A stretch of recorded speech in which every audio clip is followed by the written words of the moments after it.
গসাগু গসাগু কাকে বলে? গসাগুর এটা সংক্ষেপ, এটার গরিষ্ঠ সাধারণ গুণনীয়ক। গতে গরিষ্ঠ, সাথে সাধারণ, গুতে গুণনীয়ক।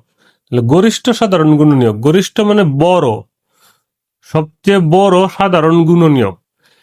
দুইটা সংখ্যার মধ্যে, দুইটা বা তার চেয়ে বেশি কোন সংখ্যার মধ্যে সবচেয়ে বড় যে গুণনীয়কটা, ওইটাকেই ওই সংখ্যাগুলোর গসাগু বলে। যেমন আমরা যদি একটা উদাহরণ দিই, যে 12 এবং 30, এই 12 এবং 30-এর গসাগু কোনটা?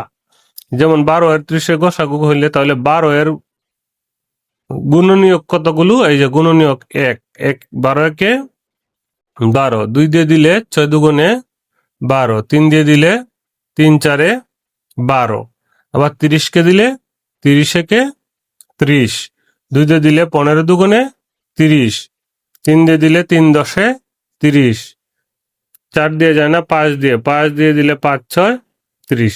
তাহলে এই দুইটা সংখ্যার মধ্যে আমরা কতগুলো গুণনীয়ক পাইলাম? যেমন 1 2 3 4 6 12, 1 2 3 5 6 10 15 30। এই দুইটার মধ্যে সবচেয়ে বড় কোন গুণনীয়কটার মিল আছে? যেমন আমরা বড় থেকে ধরি, 12 12 মিল নাই, 6, এই 6 6-এর সাথে মিল আছে, এই 6-এর সাথে 6-এর মিল আছে। তাহলে সবচেয়ে 10ও মিল নাই, 15 মিল নাই, 30 মিল নাই, 12 মিল নাই, সবচেয়ে বড় হচ্ছে 6। তাহলে এই দুইটা সংখ্যার মধ্যে আমাদের গসাগু কত পাইলাম? যেটা সবচেয়ে বড় গুণনীয়ক, তাহলে সবচেয়ে বড় গুণনীয়ক এখানে হচ্ছে 6। তাহলে এই 6টা হচ্ছে গরিষ্ঠ সাধারণ গুণনীয়ক। 12 এবং 30-এর গরিষ্ঠ সাধারণ গুণনীয়ক হচ্ছে এই 6।